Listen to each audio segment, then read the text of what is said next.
Breaking Jagiroad 10 ঘণ্টাত 21টা সন্তান প্ৰসৱ কৰোৱা চিকিৎসক ডাক্তৰ কণ্ঠেশ্বৰ বৰদলৈ পতিত ভয়ংকৰ দুৰ্ঘটনাত থিতাতে নিহত ডাক্তৰ কণ্ঠেশ্বৰ বৰদলৈ সহ 3জন।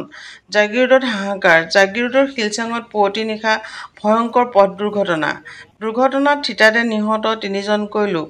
নিহত ডাক্তৰ কণ্ঠেশ্বৰ বৰদলৈ, আছিক হুছেইন আৰু মানস মহন্ত। AS01 EW 6546 নম্বৰৰ ক্ৰেতা বাহনত আছিল 5জন লোক। 2জন গুৰুতৰভাৱে আহত নগাঁৱলৈ প্ৰেৰণ। শিলচাঙৰ 27 নং ৰাষ্ট্ৰীয় ঘাইপথত এই দুৰ্ঘটনা। তীব্ৰবেগী গাড়ীখনে ডিভাইডাৰত খুন্দা মাৰি ছিটিকি পৰে গাড়ীখন। ডাক্তৰ কণ্ঠেশ্বৰ বৰদলৈ মৰিগাঁও চিভিল হস্পিটেলৰ চিকিৎসক আছিল। সমগ্ৰ মৰিগাঁৱত পৰিছে শোকৰ ছাঁ। News desk report, Assam reports live. আপোনাৰ ৰাতি প্ৰায় 3:30টা পিছত আৰু এইফালে গৈ আছিলে জাগিৰোডৰ পৰা আপোনাৰ নগাঁও দিশে গৈ আছিলে।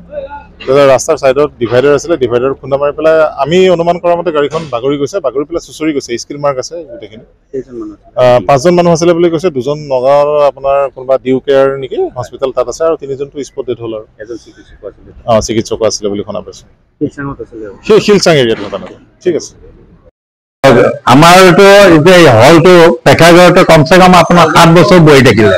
কৰোণা কালৰ পৰা যি বন্ধই হৈ আছে। এতিয়া আমি জুবিন গাৰ্গৰ যিখন ফিল্ম এখন মানে শুভমুক্তি দিবৰ কাৰণে খুব যুঁজা চলি আছে। এইকেইদিনৰ ভিতৰতে আমাৰ হলৰ কণ্ডিশ্যন অলপ বেয়া আছিল। বেয়াখিনি ঠিক ঠাক কৰাৰ কাৰণে চলি আছে, যুঁজা চলি আছে।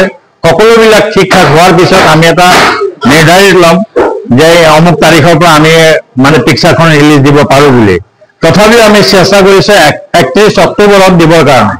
যদি কামখিনি সম্পূৰ্ণ হৈ যায় তেতিয়াহ'লে আমি 31 অক্টোবৰ অহা শুক্ৰবাৰে ৰিলিজ দিয়াৰ চেষ্টা চলামেই। আমি অনুৰোধ কৰিম তেখেতসকলে আমাৰ তাৰিখটোৰ কাৰণে অলপ অপেক্ষা কৰক।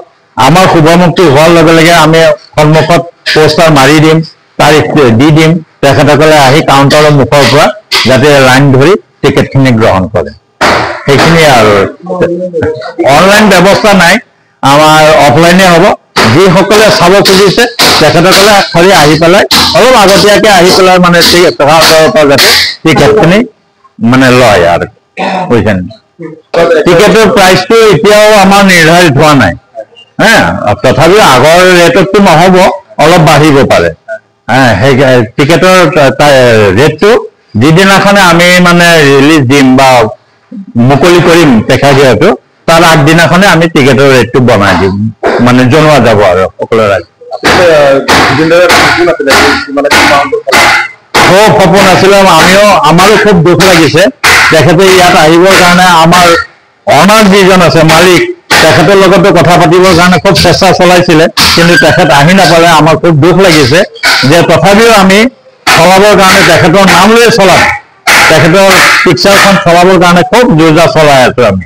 গতিকে আমাৰ খুব আশা আছে তেখেতক জীৱন কালত দেখা নাপালেও আমি যাতে এইটো সময়ত দেখা পাওঁ আৰু পিকচাৰখন। এইখিনিয়ে 20 চনৰ মাৰ্চৰ পৰা লকডাউনৰ পৰা মুঠতে বন্ধ, আজি অলমষ্ট 6 বছৰ। এতিয়া এই জুবিন গাৰ্গৰ লৈ বিনাল এই চিনেমাখনৰ কাৰণে ৰাইজৰ অনুৰোধত মানে আকৌ ষ্টাৰ্ট কৰিবলৈ লৈছোঁ। তাকে লাগি আছোঁ, চাফ চিকুণ কৰাই আছোঁ আৰু অত বছৰে বন্ধ হৈ আছে। এতিয়া চাউণ্ড চিষ্টেম এইবিলাক চব চেক কৰিব লগা হৈছে। চাউণ্ড চিষ্টেম এতিয়া ইলেক্ট্ৰিকৰ কামবিলাক কৰিব লগা হৈছে। এইবিলাক ৰেডি কৰি আছোঁ। এতিয়া যিমান সোনকালে পাৰোঁ ট্ৰাই কৰি আছোঁ ৰেডি কৰিবলৈ। এইবিলাক ৰং চং কৰি আছোঁ। এতিয়া ৰাইজে অনুৰোধটো ৰাখিব লাগিব। এটা চবৰ এটা আমাৰ অসমৰ মানুহৰ কাৰণে এটা চেণ্টিমেণ্ট এটা চেষ্টা কৰি আছোঁ, ট্ৰাই কৰি আছোঁ যিমান সোনকালে পাৰোঁ আৰু ৰাইজক ডাকিবলৈ। চবকে নিমন্ত্ৰণ জনাইছোঁ, আহক চাওক। জুবিন গাৰ্গৰ শেষ চিনেমা চবে চাওক।